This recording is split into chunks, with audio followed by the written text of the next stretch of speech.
Bismillahirrahmanirrahim. Assalamualaikum warahmatullahi wabarakatuh.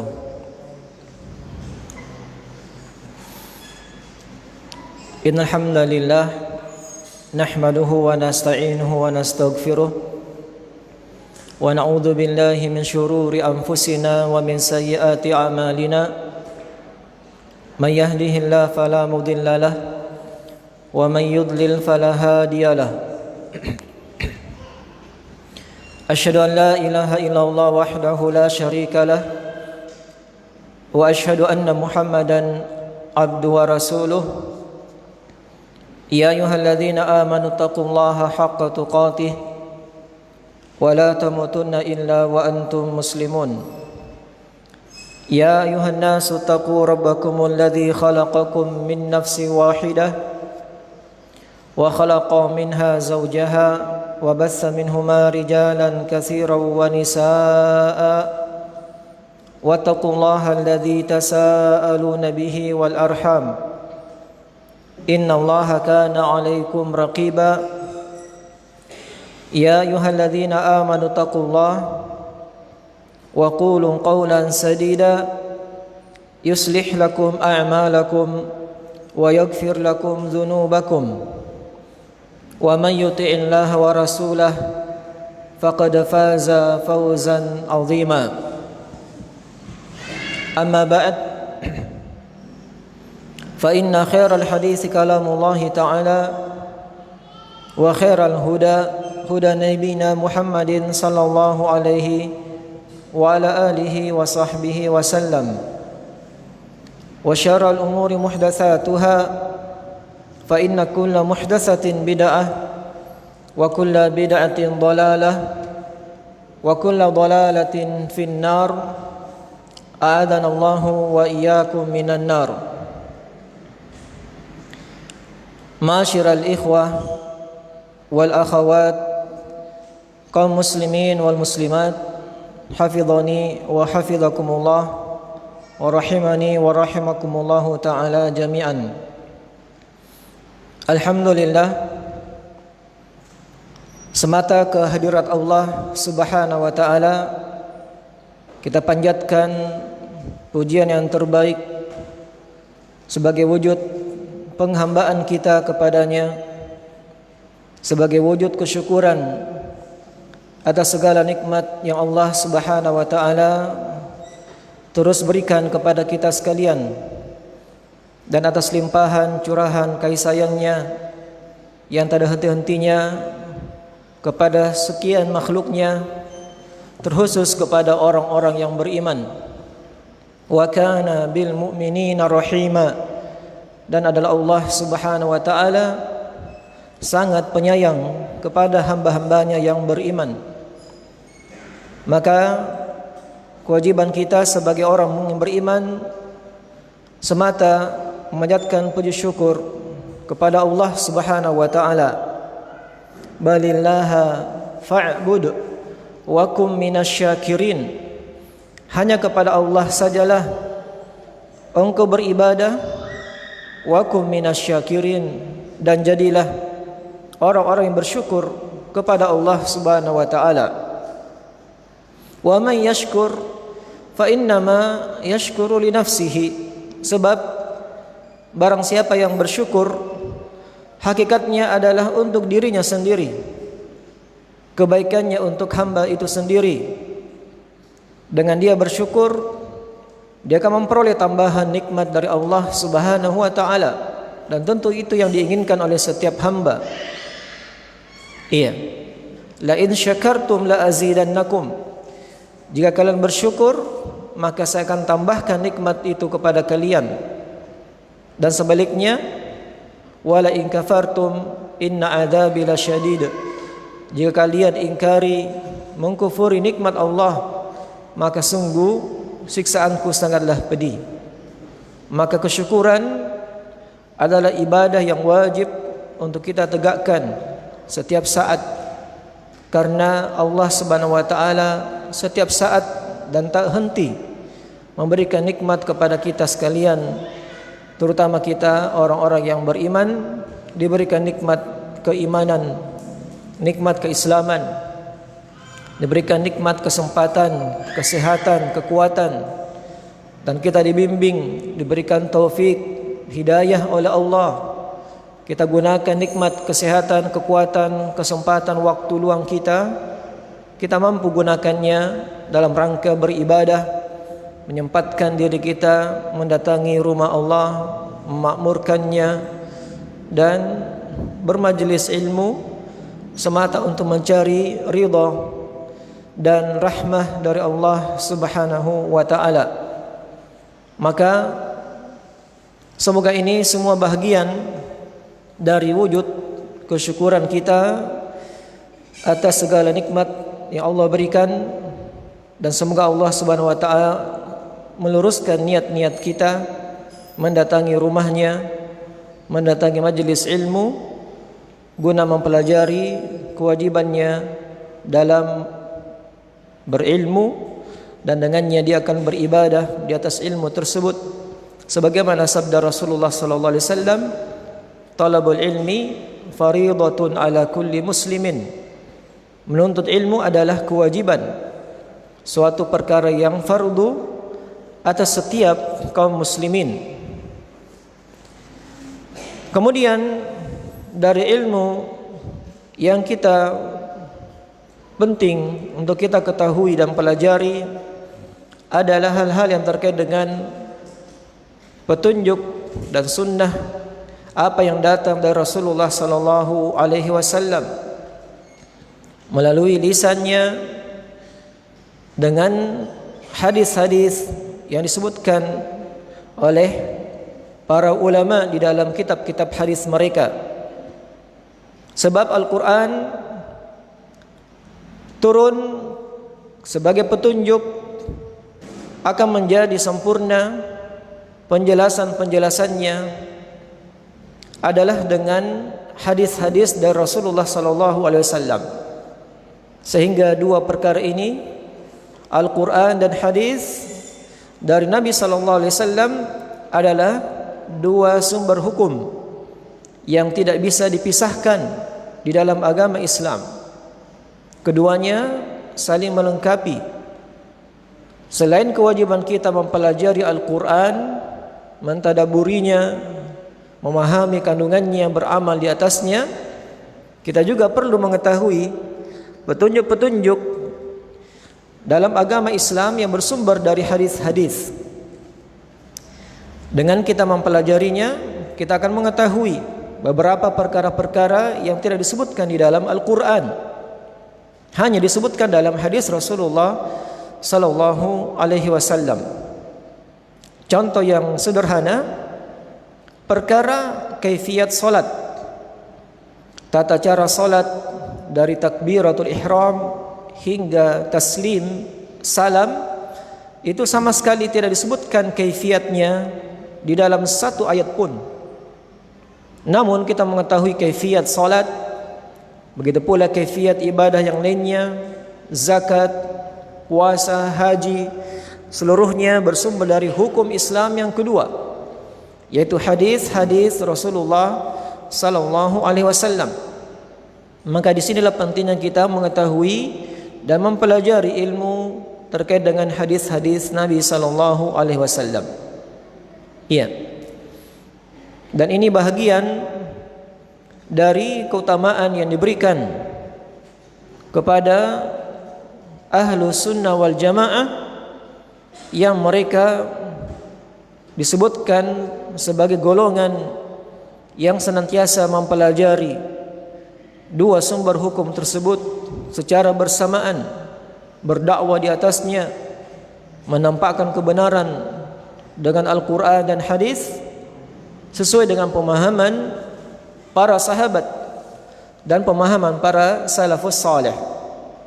Dan semoga kita semuanya tergolong dari bahagian golongan ahlu sunnah wal jamaah, dari golongan yang disebutkan dalam hadis Rasulullah sallallahu alaihi wasallam, la tazalu ta'ifatun min ummati dhahirina 'alal haqq la yadurruhum man khadalahum wala man khalafahum hatta ya'tiya amrullah wa hum ala dhalik, atau kama qala sallallahu alaihi wasallam.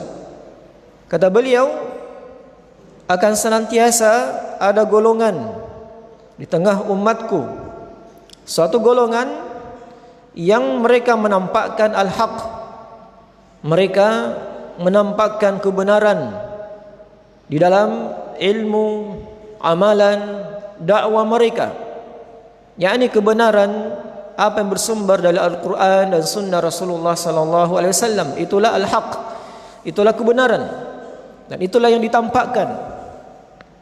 Dan tidaklah mungkin golongan ini menampakkan al-haq, menampakkan Al-Quran dan Sunnah, kecuali mereka telah berilmu di atasnya, kecuali mereka punya perhatian mempelajarinya. Tak mungkin seseorang mengamalkan dan menampakkan suatu kebenaran dari hadis kecuali hamba tersebut telah mempelajari suatu hadis dari Nabi sallallahu alaihi wasallam, yang dengannya dia beramal, dengannya dia tampakkan kebenaran, dan seterusnya. Dan ini akan terus ada di tengah umat golongan tersebut yang tidak memberikan mudarat kepada mereka, tidak membahayakan mereka, orang-orang yang mencela mereka dan orang-orang yang menyelisihi mereka. Terus keadaan mereka menampakkan kebenaran hingga datangnya hari kiamat, dan mereka mendapatkan pertolongan dari Allah Subhanahu wa taala. Iya. Pada pembahasan kita dalam mempelajari hadis-hadis Rasulullah sallallahu alaihi wasallam, kita mengambil apa yang sering menjadi nasihat dan wejangan ulama kita, guru-guru kita, hafizahumullah jami'an wa rahimahullah amwatahum, adalah mengawali hadis-hadis dasar-dasar, hadis-hadis pokok usul di dalam landasan agama Islam. Dan di antara kitab hadis yang memuat dan mengumpulkan beberapa hadis-hadis pokok usul landasan dalam agama Islam adalah kitab hadis Al-Arba'in An-Nawawiyah. Kitab hadis Arba'in, hadis yang berjumlah 42, karya Imam An-Nawawi rahimahullahu ta'ala. Ya, beliau memuat hadis-hadis dalam kitab tersebut, hadis-hadis yang pokok untuk kita ketahui, untuk kita pelajari sebagai seorang muslim di dalam beribadah kepada Allah Subhanahu wa taala, dan juga dalam bermuamalah, dan dalam rangka menampakkan kebenaran di tengah manusia di atas pemahaman ahlu sunnah wal jamaah. Nah, kita mengawali dari hadis pertama, hadis Arba'in An-Nawawi.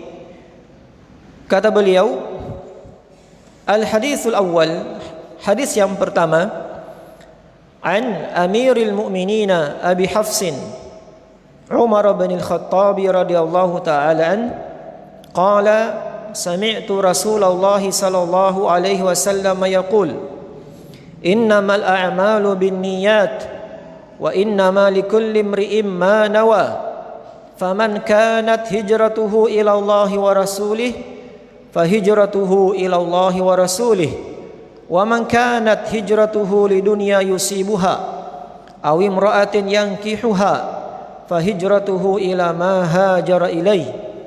Rawahu Imam al-Muhadditsin Abu Abdullah Muhammad bin Ismail ibni Ibrahim ibni Mughirah bin Bardizbah al-Bukhari rahimahullah wa Abu Husaini Muslim bin al-Hajjaj bin Muslimin al-Qushairi an-Nisaburi fi sahihaihima alladainihuma asahhul kutubil musannafah.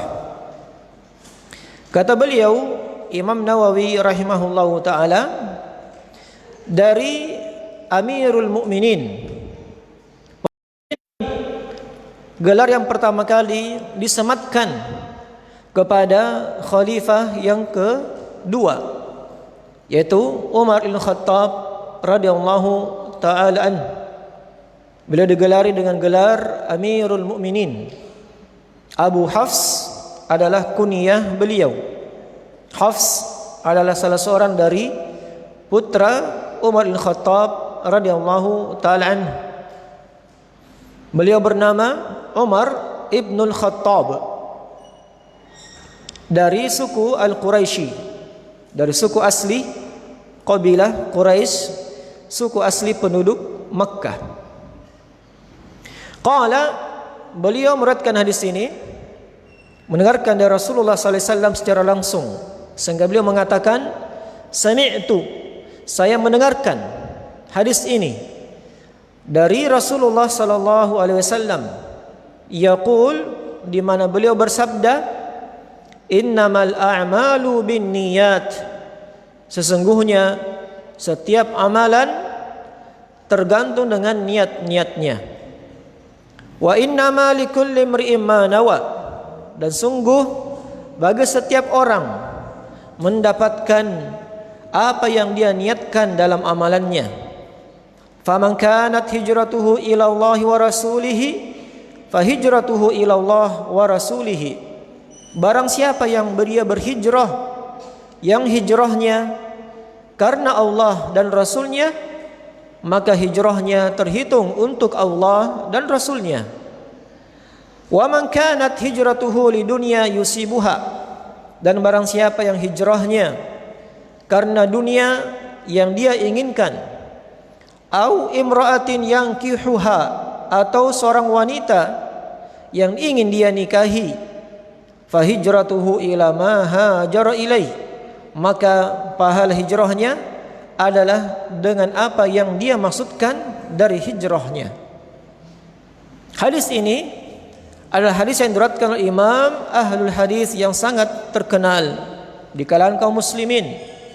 Hadis yang disepakati kesahihannya, yang diriwayatkan oleh Imam Al-Muhaddisin, dua imam Ahlul Hadis, yaitu Abu Abdullah Muhammad bin Ismail bin Ibrahim ibn Mughirah bin Bardisbah Al-Bukhari, dari negeri Bukhara rahimahullahu ta'ala, dan Imam Abu Husain Muslim ibn Al-Hajjaj bin Muslim Al-Qushairi An-Naisaburi rahimahullah. Kadang kita singkat Al-Bukhari wa Muslim, hadis Al-Bukhari wa Muslim. 6. Keduanya menyebutkan hadis ini fi sahihaihima, di kedua kitab sahih mereka. Kitab sahih, sahih hadis Bukhari dan sahih hadis Muslim.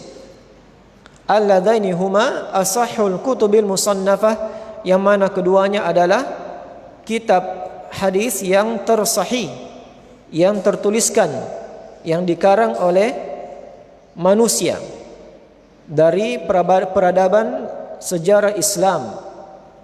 Maka dua kitab ini adalah kitab yang tersahih setelah Al-Quranul Karim. Iya.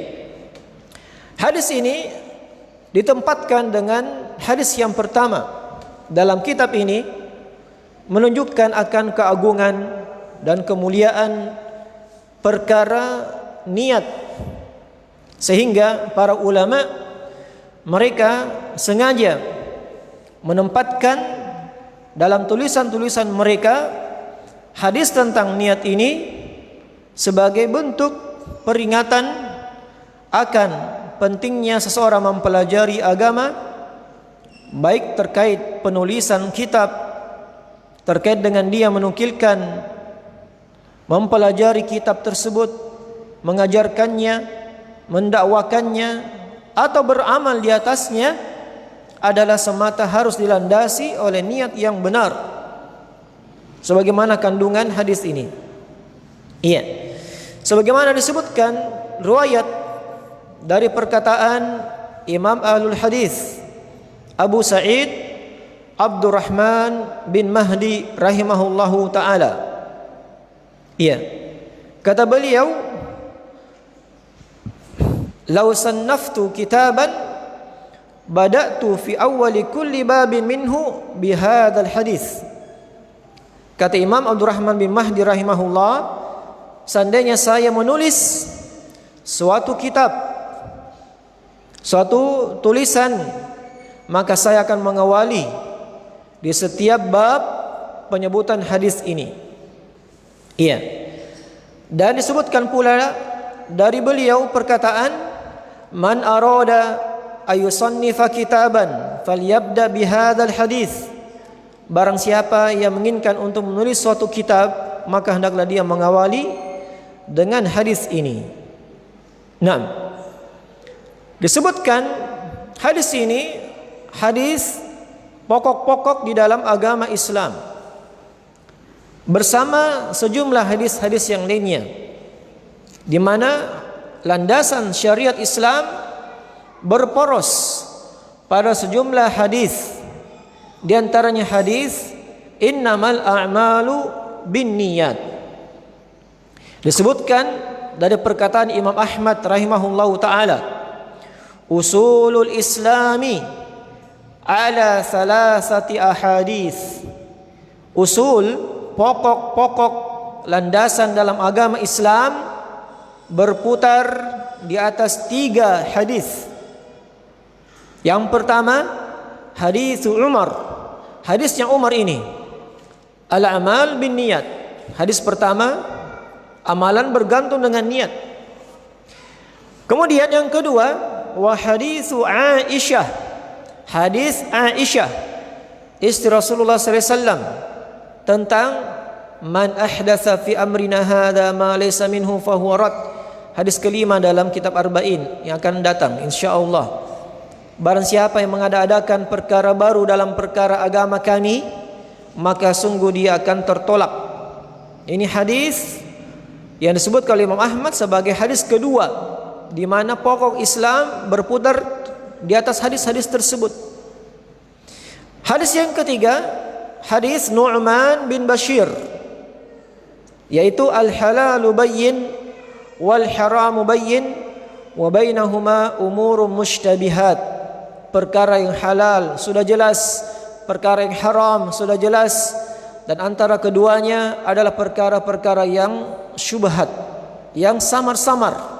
Ini juga akan berlalu dalam kitab hadis Arba'in Nawawiyah, yang menunjukkan kepada kita para ulama, mereka dengan sejumlah ribuan hadis mampu memetik faidah, kesimpulan bahwasanya agama Islam itu berporos, berputar pada sekian hadis yang bisa dihitung jari. Menunjukkan ini perhatian para ulama akan pentingnya mempelajari dan mengetahui kandungan-kandungan dari hadis-hadis Rasulullah sallallahu alaihi wasallam. Iya. Kemudian kita lihat bagaimana keagungan kandungan dari hadis yang agung ini. Hadis pertama dalam kitab Arba'in An-Nawawiyah.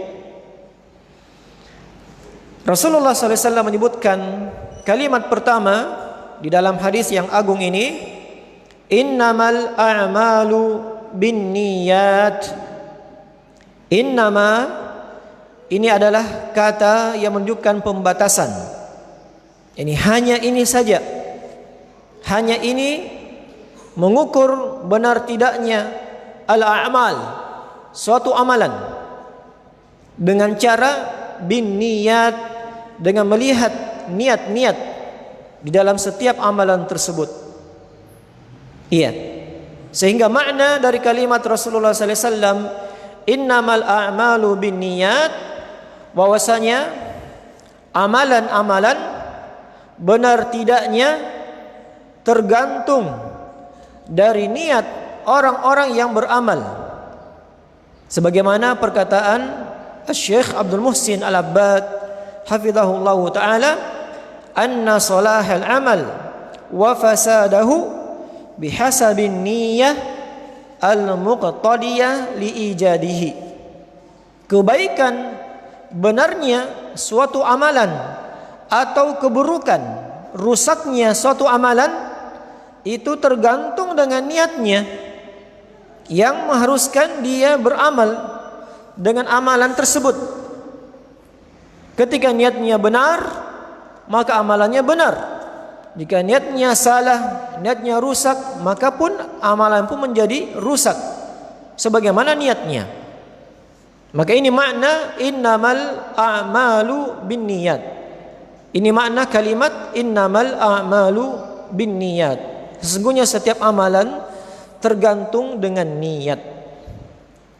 Sekarang amalan apakah yang dimaksudkan? Amalan yang dimaksudkan adalah pertama, amalan dari segala perkara yang Allah Subhanahu wa taala perintahkan. Apa-apa yang Allah Subhanahu wa taala perintahkan dari perkara-perkara ibadah, apa yang dengannya seorang hamba akan memperoleh kecintaan, keridhaan, pahala, ganjaran, balasan berupa ampunan, rahmat dan surga. Maka itu adalah amalan-amalan yang kita harus perhatikan niat-niat di dalam mengamalkan suatu amalan tersebut. Iya. Maka semua amal-amalan yang kecil, yang besar, yang nampak terlihat oleh manusia atau yang tersembunyi yang tidak dilihat kecuali oleh Allah yang melihatnya. Apakah amalan yang dilakukan oleh lisan melalui perkataan ataukah amalan yang dilakukan oleh anggota badan ataukah amalan yang terdapat di dalam hati seorang hamba. Maka ini mencakup makna secara global kalimat a'mal, amalan-amalan. Jadi semua amalan apapun, kecil besarnya, yang nampak, yang tersembunyi, yang di lisan, yang di anggota badan, yang ada dalam hati kita dari perkara i'tiqad dan seterusnya dari amal-amalan hati, itu semuanya benar tidaknya diukur dengan niat masing-masing. Dan Allah Subhanahu wa taala, innallaha alimun bidzatis sudur. Sungguh Allah Subhanahu wa taala alim, maha mengetahui apa yang terdapat di dalam dada-dada manusia dari setiap niat-niatnya. Iya. Oleh karena itu, ini hadis merupakan hadis yang sangat penting yang harus kita pelajari untuk mempelajari bagaimana memperbaiki niat dari setiap diri-diri kita tatkala ingin mengamalkan suatu amalan. Termasuk sekarang amalan yang sekarang kita berada di atasnya, amalan menuntut ilmu, memakmurkan rumah Allah, kemudian amalan beriktikaf di masjid ini, dan amal-amalan lainnya. Maka kita harus perhatikan apa niat kita. Benar tidaknya tergantung dari niat kita masing-masing. Iya. Ini makna dari kalimat innamal a'mal binniyat. Sekarang niat. Apa itu niat? An-niyah fil lughah secara bahasa bermakna al-qasdu. Al-qasdu bermakna maksud. Niat secara bahasa bermakna maksud. Iya. Yaitu apa yang berada di dalam hati seseorang. Yaitu azam, tekad, keinginan, iradah untuk berbuat dari niat dalam hatinya. Maka niat bukan diucapkan di lisan, tetapi dia adalah sesuatu maksud yang telah terbetik di dalam hati seseorang ketika ingin mengerjakan maksud-maksud apa tujuannya dia beramal. Iya, tanpa perlu dia melafatkan, sebab tidak pernah tersebutkan dan tidak pernah ada dalam amalan Rasulullah SAW, contoh dari Nabi SAW, tidak juga dari para sahabatnya, tidak dari para tabi'in dan ulama-ulama setelahnya, yang mereka melafatkan, mengucapkan kalimat niat di lisan-lisan mereka. Iya, tidak pernah ternukilkan dari Rasulullah sallallahu alaihi wasallam. 6. Ini diantara pembahasan yang penting untuk kita ketahui dalam perkara niat. Sehingga para ulama menyebutkan bahwasanya niat ketika dia dilafadzkan, diucapkan dengan lisan, maka dia telah mendatangkan suatu perbuatan yang baru yang tidak ada contohnya dari Rasulullah sallallahu alaihi wasallam. 6. Jadi amalan tergantung dengan niat yang terbetik, yang muncul dari tekad dalam hati seorang yang beramal. Kemudian kalimat berikutnya, wa innama likulli imri'in ma nawa. Dan bagi setiap hamba, setiap orang akan memperoleh apa yang dia niatkan. Ya. Di sini Rasulullah sallallahu alaihi wasallam menyebutkan kalimat kedua ini untuk membedakan dengan kalimat yang pertama dari sisi perbedaan, bahwasanya kalimat yang pertama, innamal a'malu binniyat, ini adalah kalimat tentang pengkhabaran hukum syariat terhadap amalan. Saya ulangi, kalimat yang pertama adalah pengkhabaran dari syariat tentang hukum suatu amalan. Benar tidaknya tergantung niat. Adapun kalimat yang kedua, wa innama likulli imri'in ma nawa, dan bagi setiap hamba, setiap orang memperoleh apa yang dia niatkan, ini adalah pengkhabaran dari hukum syariat terhadap yang beramal. Terhadap yang beramal. Bisa dibedakan? Kalau yang pertama, hukum terhadap amalannya, hukum terhadap perbuatan ibadahnya. Adapun kalimat kedua terkait dengan hukum yang akan diperoleh terhadap si hamba yang beramal. Ya. Apa yang dia peroleh dari amalan yang dia perbuat? Fa innama likulli imri'in ma nawah. Itu jawabannya. Adalah apa yang dia niatkan, maka itu yang didapatkan. Maka di sini menerangkan kepada kita jumlah yang kedua, bahwasanya kata Syekh Abdul Muhsin Abbad hafizahullah taala, jumlah yang kedua, kalimat yang kedua menunjukkan kepada kita sekalian bahwasanya ganjaran, balasan, pahala seorang hamba yang beramal itu disesuaikan dengan niat-niat solehnya, dengan niat-niat solehnya. Dan sebaliknya, hukuman, balasan kejelekan, dosa dari suatu amalan yang buruk diukur dengan niat-niat jeleknya pula. Bagaimana balasan suatu amalan kejelekan ketika dia perbuat suatu amalan keburukan?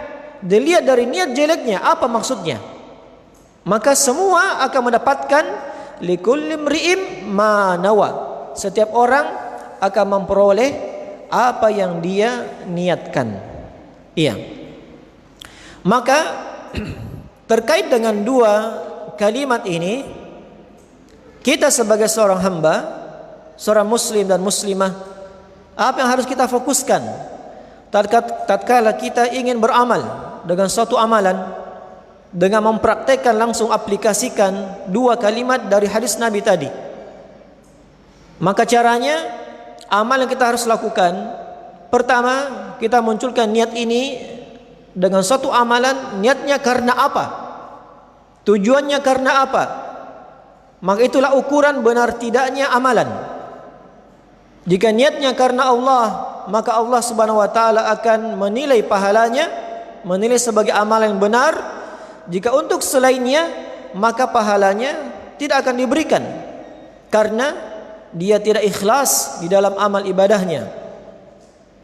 Setelah itu kemudian, setelah kita benarkan niat tatkala akan beramal, kemudian munculkan niat-niat yang kita inginkan.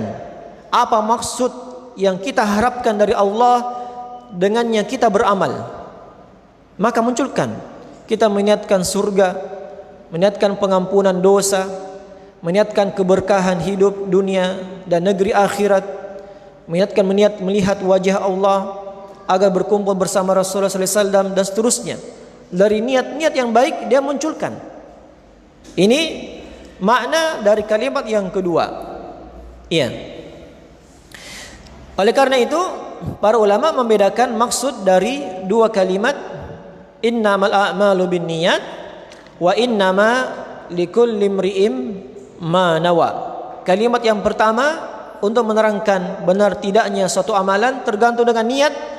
Kalimat yang kedua adalah menerangkan apa-apa saja yang akan diperoleh oleh hamba, yang akan didapatkan oleh seorang hamba dari amalannya, tergantung dari niat-niat yang dia inginkan. Apa maksud tujuan yang dia harapkan dari Allah Subhanahu wa ta'ala. Satu contoh sebagai perkara yang harus kita pahami dalam praktek dua kalimat ini. Contohnya puasa.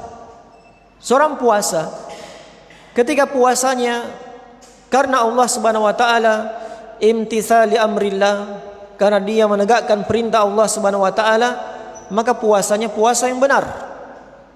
Iya kan? Maka ini mencakup dari kalimat yang mana dari hadis? Innamal a'malu binniyat atau innamal likulli imri'in ma nawa? Kalimat yang pertama, innamal a'malu binniyat. Sungguhnya setiap amalan tergantung dengan niat. Jadi kalau puasanya karena menegakkan perintah Allah, Allah perintahkan kutiba alaikumusiyam, berarti puasanya benar karena niatnya karena Allah. Maka innamal a'malu binniyat, amalan puasanya karena niatnya karena Allah, maka benar. Tapi kapan puasanya? Orang-orang berpuasa ingin dia meramaikan keadaan masyarakat, keadaan negerinya yang orang berpuasa, dia pun ikut berpuasa sebatas karena orang-orang berpuasa. Maka dia pun mendapatkan amalan sesuai dengan apa? Niatnya. Maka amalan puasanya terhitung sebagai pahala tidak?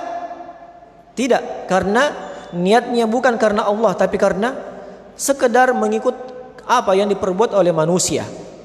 Ini dalam makna innamal a'malu binniyat. Dari contoh puasa, ada puasa karena menegakkan perintah, ada puasa karena ikut-ikutan. Iya. Dan sekarang kiaskan pada semua bentuk-bentuk amalan-amalan yang lain. Iya. Apa maksud kita sholat? Sholat ini karena siapa? Karena perintah Allah atau bukan? Apa tujuannya kita datang belajar, menuntut ilmu? Karena Allah perintahkan, Rasulullah SAW sebutkan perintahnya, talabul ilmi fardhun ala kulli muslim, atau bukan? Apa niat kita belajar? Contoh seorang muslimah misalkan, seorang wanita muslimah, dengan apa dia berhijab? Apa maksudnya dia berhijab? Dia menggunakan hijab menutup auratnya karena apa? Karena mode atau karena sudah takut celaan? Sekarang mode-mode muslimah kebanyakan sudah jilbab-jilbab besar. Karena takut celaan atau karena pujian manusia? Maka dia hendaknya perhatikan niatnya dalam berhijab. Apa tujuan dia berhijab? Maka kembalikan kepada niat kita. Kita niatkan hijab menutup aurat karena apa? Allah Subhanahu wa taala yang perintahkan, bukan karena mode. Iya, bukan karena takut celaan manusia dia tidak berhijab, bukan karena mengharapkan pujian manusia. Iya, tapi semata karena perintah Allah Subhanahu wa taala dia berhijab. Naam. Ya ayuhan nabi, qul li azwajika wa banatika wa nisa'il muslimin yudnina 'alaihinna min jalabibihin. Wahai nabi, katakanlah kepada istrimu, kepada putri-putrimu, kepada wanita-wanita orang-orang beriman agar mereka menurunkan kain jilbab dari atas tubuh mereka. Turunkan. Ini perintah siapa? Allah Subhanahu wa taala. Maka dia berjilbab menutup auratnya semata karena niat menegakkan perintah Allah, maka amalan hijabnya amalan yang berpahala, baru benar. Nah, ini contoh. Sekarang kita praktekkan kalimat kedua. Bagaimana dalam amalan? Wa innama likulli imri'in ma nawa. Dan bagi setiap orang yang beramal, setiap orang akan mendapatkan apa yang dia niatkan. Nah, sekarang kembali kepada contoh puasa. Sekarang puasa, ada yang berpuasa tujuannya apa? Ada yang puasa supaya sehat. Iya. Ada yang puasa supaya terhindar dari penyakit, obesitas, kegemukan, ya, tekanan darah misalkan, dan seterusnya. Sehingga dia berpuasa supaya sehat. Maka hadis ini mengatakan wa innamal likulli imri'in ma nawa. Setiap orang mendapatkan apa yang diniatkan. Maka dengan puasa dia sehat, akan diberikan kesehatan. Puasanya mengantar dia untuk sehat, memang dia akan sehat dengan puasa. Tapi kalau cuma itu saja niatnya, sudah itu saja. Cuma itu saja, tidak niat-niat lain, maka wa innama likulli imri'in ma nawa. Setiap orang mendapatkan apa yang diniatkan. Sekarang orang yang beribadah puasa, dia munculkan niat-niat yang salihah, niat-niat yang baik. Dia niatkan agar mendapatkan pengampunan dosa-dosanya. Man shoma Ramadan imanan wa ihtisaban ghufir lahu ma taqaddama min dzambihi. Dia niatkan ini pengampunan dosa-dosa. Dia niatkan selamat dari api neraka. Man shoma yawman fi sabilillah ba'adallahu wajhahu minan nar 70 kharifa. Barang saya berpuasa sehari saja karena Allah, dia berpuasa, Allah jauhkan wajahnya dari api neraka. Dia munculkan lagi niat, oh dia sudah tahu ilmu. Puasa sebagai tameng. Asyamu junnah, puasa tameng, pelindung dari api neraka. Oh dia niatkan, saya puasa karena melindungi diri saya dari api neraka. Dia munculkan agar selamat dari api neraka. Iya. Puasa apalagi mengantar dia untuk melihat wajah Allah, untuk memperoleh keberkahan hidup dunianya dan akhiratnya, dan semuanya dia bisa niatkan agar mengharapkan rahmat Allah, ridhonya dan seterusnya. Iya, bukan sekedar niat untuk sehat. Itu niat sampingan, namun niat pokok, niat asal adalah apa? Thawab. Apa ganjaran pahala yang kita harapkan dari sisi Allah Subhanahu wa taala? Maka terkandung dari hadis wa innama likulli imri'in ma nawa. Iya. Tayyib. Ini dari makna kalimat wa innama likulli imri'in ma nawa.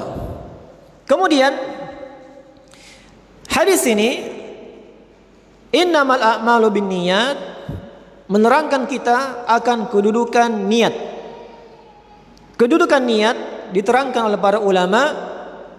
Pertama, untuk membedakan antara suatu adat dengan ibadat. Untuk membedakan antara suatu adat. Adat itu kebiasaan. Adat kebiasaan sehari-hari yang diperbuat, itu adah namanya, kebiasaan. Dengan niat akan berbeda suatu adah, kebiasaan dengan ibadah, dengan suatu ibadah penghambaan. Bagaimana caranya? Lihat niatnya. Contoh, kita kebiasaan, adat kita mandi tiap hari. Betul? Iya, itu adat, kebiasaan kita mandi tiap hari. Kemudian begitu masuk hari Jumat,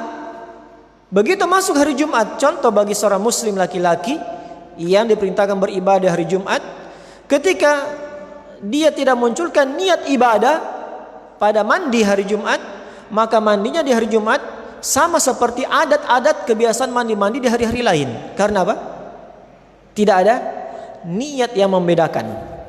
Jadi fungsi niat pertama membedakan antara apa? Adat kebiasaan dengan ibadah suatu penghambaan. Nah, di hari Jumat, oh dia ingat, oh ini hari Jumat. Maka dia niatkan dari mandi tersebut, niatnya untuk iktisal yaumil Jum'ah. Ya. Ghusl yaumil Jum'ah wajibun ala kulli muhtalim. Dia ingat hadis Nabi. Mandi hari Jumat wajib bagi setiap yang sudah pernah mimpi basah. Yang sudah pernah mimpi basah, yang sudah balik, wajib bagi mandi kewajiban. Dia ingat. Maka dia tegakkan mandi hari Jumat tidak seperti niat mandi-mandi hari-hari lainnya. Ini khusus untuk ibadah. Iya. Tayyib. Demikian pula pada contoh-contoh yang lainnya, semisal sedekah atau pemberian. Seorang memberi kepada orang lain. Dia memberi suatu harta. Suatu harta dia berikan kepada orang lain. Dia memang orangnya memberikan, senang memberi, dermawan dan seterusnya. Dia senang memberi. Tapi begitu misalkan dia punya kewajiban terkait masalah zakat, atau dia punya utang terhadap orang lain, maka dengan niat akan membedakan ini uang untuk membayar utangkah atau untuk membayar zakat sedekahnya. Iya. Maka di sini harus dibedakan dengan cara apa? Niat. Ini pemberian biasa, sedekah biasa atau sebagai zakat. Itu tergantung dari niat. Nah, ini tujuan niat. Membedakan antara adat dengan kebiasaan. Tujuan niat yang kedua adalah untuk membedakan antara suatu ibadah dengan ibadah yang lain. Ini tujuan niat yang kedua. Membedakan antara suatu ibadah dengan ibadah yang lain. Nah, jadi masing-masing ibadah tapi dibedakan dengan niat. Kalau tadi yang pertama satunya kebiasaan, satunya ibadah, satunya adat, kebiasaan, satunya ibadah. Kalau di sini dua-duanya ibadah, tapi harus dibedakan dengan niat antara ibadah satu dengan ibadah yang lainnya. Contoh, 2 rakaat sebelum subuh dengan 2 rakaat subuh. Iya. Seorang wanita sholat di rumahnya, misalkan dia sholat di rumahnya 2 rakaat, maka harus dibedakan niatnya ini apa? Apakah niat 2 rakaat sunnah nafilah sebelum sholat subuh, yang mana Nabi SAW bersabda, rakaat al-fajr khairu minad dunya wa ma fiha, 2 rakaat sebelum fajar lebih baik daripada dunia dan segala isinya? Ataukah itulah sudah 2 rakaat sholat wajibnya, sholat fardunya? Maka ini dibedakan dengan cara apa? Niatnya. Kalau kita laki-laki di masjid, kita datang ke masjid sholat duhur, asar, niat kita apa? Kita datang menegakkan ibadah sholat 5 waktu, tapi perlu membedakan ini sholat duhur, yang nanti sholat asar. Dibedakan dengan cara apa? Niat. Dibedakan dengan cara niatnya. Ini maksud membedakan niat antara suatu ibadah dengan ibadah yang lain, antara suatu yang amalannya sunnah dengan amalan yang wajib, antara suatu yang wajib dengan wajib yang lainnya. Seperti kalau sholat duhur wajib, dibedakan dengan sholat asar, kewajiban yang lainnya dibedakan dengan apa? Dengan niat. Ya, dengan niat. Contoh orang yang pulang dari safar. Orang yang pulang dari safar belum menegakkan duhur dan asar, tiba di rumahnya, di kampungnya, di negerinya, maka dia harus munculkan niat. Dia belum sholat duhur, belum sholat asar, dia tiba di negerinya, tempat asalnya, di Sidrap misalkan. Dia harus tegakkan 4 rakaat, kemudian 4 rakaat. Maka ini dibedakan. 4 rakaat pertama apa?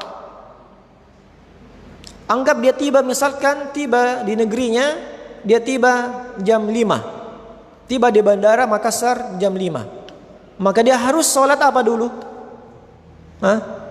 Asar atau duhur? Dia harus urutkan. Ya, dia harus apa? Urutkan. Inna salata kanat 'alal mu'minina kitaban mawquta. Sungguhnya salat adalah kewajiban yang telah ditetapkan waktu-waktunya bagi orang-orang yang beriman. Maka dia harus urutkan. Duhur dulu, 4 rakaat pertama duhur. Dia munculkan niat duhur. Ya, misalkan. Baru apa? Niat salat asar. Dan seterusnya. Ini yang dimaksudkan untuk membedakan antara suatu ibadah dengan ibadah yang lainnya. Kemudian tujuan niat yang terakhir, tujuan niat yang ketiga adalah tentang ikhlas, tentang keikhlasan. Bagaimana maksud dia beribadah semata adalah mengharapkan wajah Allah Subhanahu wa taala, tidak ada kesyirikan di dalamnya. Tidak tercampur dengan niat-niat yang lainnya, tidak bercampur dengan niat-niat duniawi dari pujian, ya, atau mengharapkan kedudukan di tengah manusia dan seterusnya, dari perkara-perkara yang merupakan yang menyelisih perkara keikhlasan. Sebab Allah Subhanahu wa taala hanyalah menerima amal dari hambanya yang semata ikhlas karenanya. Sebagaimana Allah berfirman, "Wa ma umiru illa liya'budullaha mukhlishina lahuddin." Tidaklah mereka diperintah untuk beribadah kecuali untuk mengikhlaskan baginya agama. Dan juga Allah berfirman dalam surah Zumar ayat 3, "Ala lillahi dinul khalis." Ketahuilah hanyalah bagi Allah penghambaan ad-din, agama al-khalis, yang ikhlas. Ya. Penghambaan yang ikhlas itu saja yang diterima oleh Allah Subhanahu wa taala. Kapan tidak ikhlas, bercampur dengan keinginan selain Allah Subhanahu wa taala, maka Allah Subhanahu wa taala maha kaya dari amalan tersebut. Sebagaimana dalam hadis qudsi dalam riwayat Bukhari Muslim, di mana Rasulullah sallallahu alaihi wasallam bersabda, Allah Subhanahu wa taala berfirman, "Ana aghna syuraka'i 'ani syirk man 'amila amalan asyraka fihi ma'i ghairi taraktuhu wa syirkahu." Allah berfirman dalam hadis qudsi, sungguh saya aghna syuraka, maha kaya dari segala syuraka, dari segala serikat-serikat, dari segala sekutu-sekutu. Saya maha kaya, tidak butuh sekutu-sekutu. Iya, ini kata Allah. Sehingga man amila amalan, barang siapa yang beramal dengan suatu amalan, asyraka fihi ma'i ghairi, yang dia berbuat syirik, menyekutukan saya dengan selain saya dalam amalan tersebut, taraktuhu wa syirkahu, saya tinggalkan hamba itu dan saya tinggalkan kesyirikannya. Artinya apa? Tidak diterima oleh Allah Subhanahu wa taala. Nah, di sini fungsinya niat. Fungsi niat yang ketiga adalah apa? Bagaimana mengikhlaskan ibadah ini semata betul murni karena Allah Subhanahu wa taala. Iya. Sehingga kita harus menjaga dari perkara-perkara yang bisa merusak niat-niat kita, semisal ya bisikan-bisikan ingin pujian dari riya, pandangan manusia, atau sum'ah dari apa yang didengar oleh manusia. Didengar dia beribadah dan diharapkan pujian, itu sum'ah. Kalau dilihat oleh manusia dan dia harapkan pujian, itu namanya riya. Jadi dibedakan. Kalau pandangan dari kata ro'a, maka riya. Kalau sum'ah dari apa yang didengar, sami'ah. Ketika dua-duanya dengan tujuan mendapatkan pujian dari manusia, apakah dari pandangan mereka atau dari pendengaran mereka dengan ibadah kita, maka itulah namanya riya dan sum'ah yang merusak keikhlasan seseorang. Nah, insyaallah ta'ala akan ada pembahasan tentang riya ketika masuk pada ibadah. Apa hukum ibadah-ibadah yang masuk padanya riya di awal, di pertengahan dan di akhir dari suatu amalan. Ini ada rincian-rincian yang akan insyaallah kita jelaskan pada pertemuan selanjutnya. Wallahu ta'ala alam. Demikian pula masih ada dari kalimat hadis yang belum kita jelaskan tentang hijrah. Nah, ilahuna subhanahu hamdik asyhadu an la ilaha illa anta astaghfiruka wa atubu ilaik. Assalamualaikum warahmatullahi wabarakatuh.